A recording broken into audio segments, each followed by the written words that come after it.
నమస్తే అండి అందరికీ. నేను మీ Madhavi Krishna. Welcome to my channel Madhavi Krishna's Navarasa Kathamalika Telugu audio stories. వినండి, వింటూనే ఉండండి. ప్రతిరోజు సరికొత్త ఎపిసోడ్లని. ఈ కథలు కనుక మీకు నచ్చినట్లయితే తప్పకుండా లైక్ చేయండి. అలాగే నా ఛానల్ని సబ్స్క్రైబ్ చేసుకోవడం మర్చిపోకండి. ప్రేమ మంత్రం ధారావాహిక పార్ట్ 18. ప్రేమ తను తీసుకున్న నిర్ణయాన్ని చాలా స్పష్టంగా చెప్పకనే చెప్పింది మంత్రకి. ఆమె తన భయాన్ని మనసు మారుమూలల్లో దాచి ఒక అడుగు తన వైపు వేసిందని అర్థమవుతూనే ఉంది అతనికి. కానీ ఆ భయంతో ఆమె తనకి దగ్గర కావడం ఇష్టం లేదు అతనికి. ఆమె పూర్తిగా కావాలి అతనికి. ఆమె ముద్దులో అమాయకత్వం ఉంది, భయం ఉంది, సంశయం ఉంది. మొత్తంగా కలిపి తను ఆమెకి దూరమైపోతాడనే భయం ఉంది. అది అతనికి కొంత సంతోషాన్ని కలిగించిందనే చెప్పాలి. ఆమె తనని ప్రేమిస్తోందనేగా దాని అర్థం. ఆమె చేతులు తనని గట్టిగా హత్తుకున్న విధానంలో కోరిక కన్నా భయం ఉండడం గమనించాడతను. ఆమె తనని తాను మర్చిపోయి ఎటువంటి ఇన్హిబిషన్స్ లేకుండా తనతో మనసు శరీరాలని పంచుకోవాలి. అంటే ఆమె తన గతాన్ని భయం లేకుండా బయటికి చెప్పగలగాలి. She should not feel like a sinner. తను తప్పు చేసిన ఫీలింగ్ని ముందు ఆమె మనసులో నుంచి తొలగించాలి. మెల్లగా ఆమె నుంచి దూరం జరిగాడు మంత్ర. లేవబోతున్న అతన్ని ఆపేసింది ప్రేమ. ప్లీజ్ మంత్ర, నన్ను వదిలి వెళ్లకు. తన ప్రయత్నం లేకుండానే కళ్ళు వర్షించడానికి సిద్ధమవుతుండగా సిగ్గు విడిచి రిక్వెస్ట్ చేసింది. అతను లేచి సోఫాలో సర్దుకుని కూర్చొని ఆమెని తన ఒళ్ళోకి లాక్కున్నాడు. ప్రేమ, ట్రస్ట్ మీ. ఇప్పుడు నా మనసులో ఉన్న ఆలోచన నిన్ను వదిలి వెళ్లాలని కాదు. చెదిరిన ఆమె జుట్టును సవరిస్తూ సాఫ్ట్గా ఆమె చెవిలో అన్నాడు. అతని గుండెలపై వాలి కళ్ళు మూసుకుని ప్రేమ తలెత్తి అతని కళ్ళలోకి చూసింది అర్థం కానట్టు. నువ్వు అలా అంతంతేసి కళ్ళతో నా వైపు చూస్తే నేను చెప్పాలనుకున్నది మొత్తం మర్చిపోతాను. దానికి నీదే బాధ్యత, బెదిరిస్తున్నట్టుగా అన్నాడు. ప్రేమ అంత దగ్గరగా ఉంటే మనసులోని అశాంతిని ఎవరో చేత్తో తీసేసినట్టుగా హాయిగా ఫీల్ అయ్యాడు అతను. ఆమె గుండె వేగంగా కొట్టుకుంటోంది. ఏం మాట్లాడాడు అతను తనతో? ఇక తమిద్దరికీ కుదరదని చెప్తాడా? బిడియం విడిచి తనంతట తానుగా అతనికి ముద్దిచ్చింది. అది అతనికి నచ్చలేదా? అందుకే ఎక్కడికో దారి తీయవలసిన ముద్దు అలా అర్థాంతరంగా ఆగిపోయిందా? ఆమెలో రకరకాల సందేహాలు ముసురుకుంటున్నాయి. ప్రేమ అతను వార్న్ చేస్తున్నట్టుగా పిలవడంతో ఆమె తన ఆలోచనల నుంచి తేరుకుంది. నేను నోరు విప్పకముందే నా థాట్స్ని నువ్వు ఊహించేసుకుంటే ఎలా? మనం చాలా సీరియస్గా మాట్లాడుకోవాలి. Are you ready? అడిగాడు ఆమెని. భయంతో రెపరెపలాడుతున్న ఆమె కళ్ళను చూడగానే చిన్నగా నిట్టూర్చాడతను. నాకు నీతో జీవితాంతం ఇలా ఉండాలనుంది. I want to share my life with you. కానీ దానికి ముందుగా నీ అభిప్రాయం నాకు చెప్పు. Do you love me? ఆమె గబగబా తల ఊపింది. అలా కాదు, మనసులో మాటని ధైర్యంగా నాతో చెప్పడం అలవాటు చేసుకో ప్రేమ. ఒంటి చేత్తో బిజినెస్ రన్ చేస్తున్న అమ్మాయివి నువ్వేనా అనిపిస్తూ ఉంటుంది నాకు అప్పుడప్పుడు. ఆ కాన్ఫిడెన్స్ అంతా నీ పర్సనల్ విషయంలో ఏమవుతుంది? ఆమె నడుము చుట్టూ చేతులు వేస్తూ అడిగాడు. ఆమె రోషంగా అతనికి దూరం జరగబోయింది. అదే వద్దనిది. ఆత్మాభిమానానికి అహంకారానికి సన్నని గీత మాత్రమే అడ్డు ఉంటుంది. రెండిటికీ తేడా తెలుసుకుంటే మన మధ్య గొడవలుండవు లాలనగా అన్నాడు మంత్ర. అతని డీప్ హస్కీ వాయిస్ ఆమెని కొంతవరకు సూత్ చేసింది. ఐ లవ్ యూ మంత్ర. చివరికి ధైర్యం చేసి మనసులో మాట బయటపెట్టింది. గుడ్. అంటే నన్ను పూర్తిగా నమ్ముతున్నట్టేనా? ఆమె నుదుటి మీద ముద్దు పెట్టుకుంటూ అడిగాడు. ఆమె చిన్నగా తల ఊపబోయి ఆఖరి క్షణంలో ఆగిపోయి నోరు తెరిచి అవునని సమాధానం చెప్పింది. అతను అందంగా నవ్వాడు. ఇప్పుడు చెప్పు, నీ మనసును అంత బాధ పెడుతున్న విషయం నాతో షేర్ చేసుకో ప్రేమ. ముందు నేను నీకు ఒక మంచి ఫ్రెండ్ని, ఆ తర్వాతే నీ లవర్ని. ఆమె చిక్కెళ్ళ మీద ముద్దు పెట్టుకుంటూ ఆమెను ప్రోత్సహించాడు. ఆమె చిన్నగా గొంతు సవరించుకుంది. నా 16వ పుట్టినరోజున అమ్మా నాన్న చాలా గ్రాండ్గా అరేంజ్ చేశారు. ఒక రిసార్ట్లో 3 days బుక్ చేసి ఫ్రెండ్స్ అందరినీ ఇన్వైట్ చేశారు. వారిలో శశి కూడా ఉన్నాడు. రణవీర్ రాలేదు. రాడని తెలిసినా నిరాశగా అనిపించింది. ఎందుకు చిన్నప్పటి నుంచి రణవీర్ అంటే ఒక రకమైన హీరో వర్షిప్ ఉండేది నాకు. అతని వెనకే తిరిగేదాన్ని. అతను నా మీద చూపించే అటెన్షన్ కావచ్చు, లేదా నేను మాట్లాడే నాన్సెన్స్ని నవ్వుతూ భరిస్తూ ఉండడం వల్ల కావచ్చు. చెప్పడం ఆపి మంత్రమోహన్లోకి చూసి పక్కన నవ్వింది ప్రేమ. ఆ సమయంలో ఆమె అలా నవ్వగలదని అతనే కాదు, ఆమె కూడా ఊహించలేదు. అతను కళ్ళు చిట్లించి చూశాడు ఆమె వైపు. ఎందుకా నవ్వు అన్నట్టుగా. నీ మొహంలో ఈర్ష్య కొట్టొచ్చినట్టుగా కనిపిస్తోంది. నువ్వనుకుంటున్నట్టుగా అది టీనేజ్ క్రష్ కాదు. తను ఒక ఫాదర్ ఫిగర్ నాకు. నాన్న చేయవలసిన పనులు తను చేసేవాడు అంతే. ఆ ఇయర్ రణవీర్కి నా పుట్టినరోజు నాడు రావడం కుదరలేదు. నేను అలిగాను, దెబ్బలాడాను. కానీ అతన్ని ఆ సమయానికి రప్పించలేకపోయాను. అమ్మ తనతో నా అటాచ్మెంట్ గురించి వార్న్ చేస్తూ ఉండేది. నేను పట్టించుకునేదాన్ని కాదు. సరిగ్గా ఆ సమయంలో శశి మా ఇంట్లోకి ప్రవేశించాడు. పార్టీ 3 రోజులు నా మీద ఫుల్ ఫోకస్డ్గా ఉన్నాడతను. నాకు ముందు సరదాగా అనిపించినా తర్వాత చాలా ఇబ్బందిగా అనిపించింది. అమ్మా నాన్నలకి కంప్లైంట్ చేశాను. వాళ్ళు రణవీర్ కన్నా శశినయ్యం కదా, కనీసం నీ ఏజ్ గ్రూప్ అనేసరికి నాకు షాక్ తగిలినట్టయింది. అప్పుడే నా మనసులో ఒక అనుమానం ప్రవేశించింది. రణవీర్ని రావద్దని వాళ్ళు ఏమైనా వార్న్ చేశారేమోనని, అంతేకాకుండా శశిని కావాలని ఇంట్లో తీసుకొచ్చి పెట్టారేమోనని. అదే అడిగాను. నోరు మూసుకోమన్నారు ఇద్దరు. పార్టీ మొదటి రోజు నాకు బాగా తలనొప్పిగా అనిపించడంతో నా రూంలోకి వెళ్ళి పడుకున్నాను. చెప్పడం ఆపిన ప్రేమ భయంతో బల్లిలా కరుచుకుపోయింది మంత్రని. ఆమెకి ఆ రాత్రి దృశ్యాలు కళ్ళ ముందు మెదులుతున్నాయని అర్థమైంది మంత్రకి. ప్రేమ, నీ మనసులో ఉన్న జ్ఞాపకాలలో నుంచి నిన్ను నువ్వు దూరం చేసుకుని ఒక ప్రేక్షకురాలిలా మాత్రం చెప్పు. ప్యాసివ్గా ఉండడం నేర్చుకో. మనసులో నీ భయాన్ని గెలవగలిగితే జీవితంలోని స్వీట్నెస్ అర్థమవుతుంది నీకు, నచ్చ చెప్పాడతను. ఆమె చిన్నగా తల ఊపింది. అతను చెప్పినది నిజమే. తన మనసులో తిష్ట వేసుకుని కూర్చున్న భయమనే దెయ్యాన్ని తనే తరిమి కొట్టాలి నిశ్చయించుకుంది ప్రేమ. ఆ రాత్రి ఎప్పటిలానే నేను డోర్ లాక్ చేసుకుని పడుకున్నాను. కానీ ఒక రాత్రి వేళ గొంతు తడారిపోవడంతో మెలకు వచ్చి లేచి కూర్చున్నాను. బయట ఇంకా పార్టీ జరుగుతూనే ఉంది. లేచి ఫ్రిడ్జ్ దగ్గరికి నడవబోయేంతలో ఒక ఆకారం లాక్ తీసుకుని లోపలికి రావడం గమనించాను. భయంతో నా బాడీ ప్యారలైజ్ అయిపోయింది. కదలలేకపోయాను. అది అడ్వాంటేజ్గా తీసుకుని నా మీదకి దూకింది ఆ ఆకారం. అది శశి అని గుర్తించడానికి నాకు ఎక్కువ సమయం పట్టలేదు. నాకు ఫైట్ చేయడం ఎలాగో కూడా తెలియలేదు.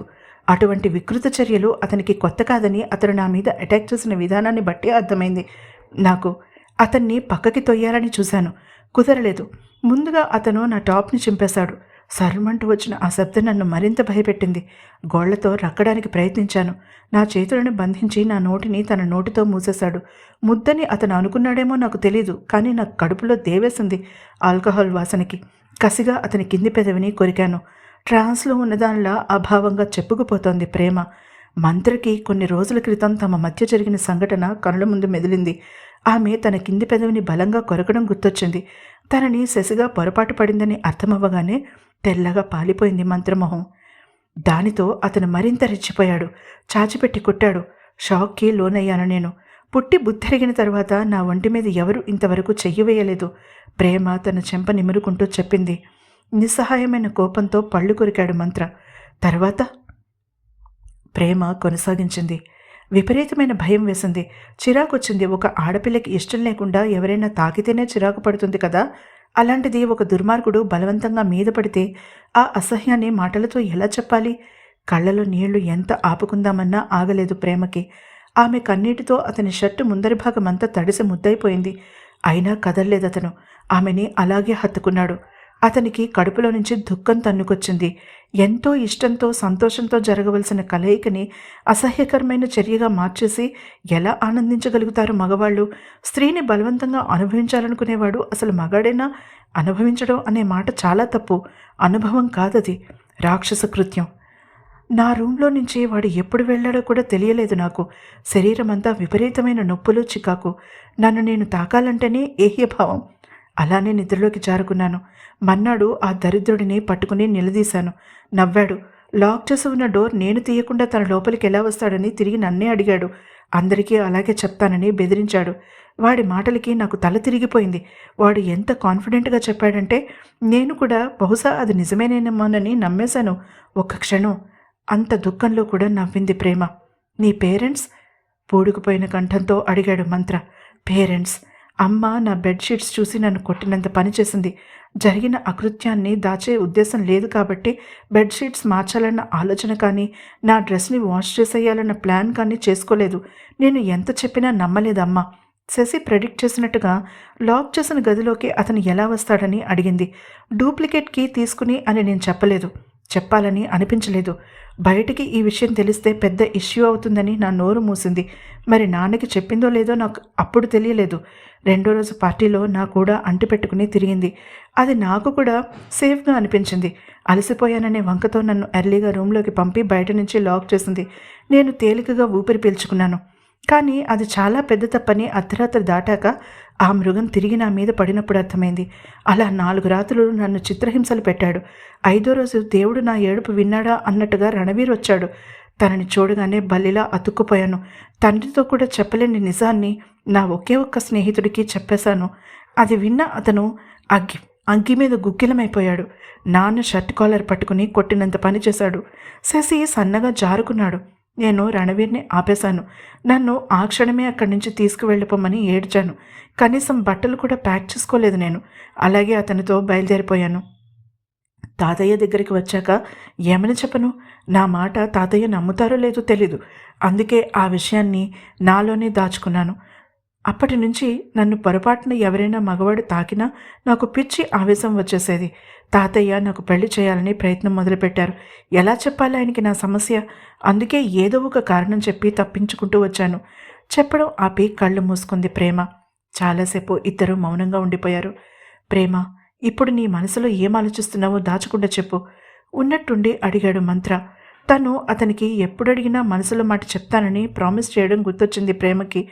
నాకు దూరంగా వెళ్ళడానికి నీకు ఎంత సమయం పడుతుందా అని వణుకుతున్న గొంతుతో నిజం చెప్పేసింది. సరిగ్గా 12 గంటలు చెప్పాడు మంత్ర. షాక్ తిన్నట్టుగా అతనికి దూరం జరిగిందామె. జస్ట్ కిడింగ్ నవ్వుతూ అన్నాడు. ఆమె నవ్వలేదు. నాకు అలాంటి జోక్స్ నచ్చవు కోపంగా చెప్పి అక్కడ నుంచి లేవబోయింది. ఓకే సారీ, ఇంకెప్పుడు వేయను అలాంటి జోక్స్, సరేనా? ఆమె చెయ్యి పట్టి లాగుతూ బ్రతిమాలాడు. ఆమె తిరిగి అతని పక్కన కూర్చుంది. ఆ తర్వాత ఇంకా శశి టాపిక్ కానీ ఆ రాత్రి ఆమె పడిన బాధ గురించి కానీ ఇద్దరూ మాట్లాడుకోలేదు. ఆమె మనసంతా తేలికగా ఉంది ఇప్పుడు. మంత్ర తనని అసహించుకుంటాడేమోననుకుని భయపడింది. శశి చెప్పినట్టుగా జరగలేదు. మంత్ర తనని నమ్మాడు. ఆమెకి మేఘాల మీద తేలిపోతున్నట్టుగా ఉంది. అవును, సరిగ్గా 12 గంటలని ఎందుకన్నావు? కొద్దిసేపటి తర్వాత అడిగింది. ఇక్కడి నుంచి తిరిగి డ్రైవ్ చేసుకుంటూ ఎస్టేట్కి వెళ్ళాలంటే ఓపిక లేదు. అందుకే ఎయిర్పోర్ట్కి వెళ్ళి అంటూ ఇంకా చెప్పబోతూ ఉన్న అతన్ని మాట పూర్తి చేయనివ్వలేదు ప్రేమ. మీద పడి కొట్టినంత పని చేసింది. ఆమె చేతులను తన చేతుల్లో బంధించి దగ్గరికి లాక్కున్నాడు మంత్ర. ఈసారి తప్పు నాది కాదు, నీది. నేను ఆ టాపిక్ వదిలేయడమే కాకుండా సారీ కూడా చెప్పేశాను. మళ్ళీ నువ్వే పట్టుకున్నావు, సో నువ్వు సారీ చెప్పు. ఆమె కంఠం మీద ముద్దు పెడుతూ అన్నాడు. ఓకే సారీ సారీ 2 సార్లు చెప్పింది. ఒక అమ్మాయి అబ్బాయికి సారీ చెప్పే విధానం ఇదేనా? ఆమెను తన పక్కన కూర్చోబెట్టి దూరం జరుగుతూ అడిగాడు. మరి అర్థం కానట్టుగా చూస్తూ తిరిగి అడిగింది. సినిమాలు చూడడం కానీ రొమాంటిక్ నవల్స్ చదవడం కానీ చెయ్యవా? మందలింపుగా అడిగాడు. నాకంత టైమే లేదు అని ఉన్నట్టుండి కళ్ళు చిన్నవి చేసి అతని వైపు పరీక్షగా చూసింది. అతను ఆమె శల్య పరీక్షకి ఇబ్బందిగా కదిలాడు. అంటే నువ్వు ఆ పనులు చేస్తావా? వస్తున్న నవ్వును ఆపుకుంటూ అడిగింది. అందులో తప్పేముంది? ఉడుక్కుంటూ అడిగాడు మంత్ర. మంత్ర రొమాన్స్ మూవీస్ని నవలలని ఇష్టపడతాడంటే నమ్మలేకపోయింది ప్రేమ. చేసేవి యాక్షన్ హీరో పనులైనప్పుడు లోపల అంత సెన్సిటివ్గా ఉంటాడని ఎలా నమ్మడం? సరే తప్పులేదులే, కానీ నీకిష్టమైన రొమాంటిక్ సినిమా చెప్పు అతని వైపు తిరిగి కూర్చుంటూ అడిగింది. మన టాపిక్ అది కాదు, నువ్వు నాకు సారీ చెప్పాలి. నువ్వు కావాలని టాపిక్ డైవర్ట్ చేస్తున్నావు.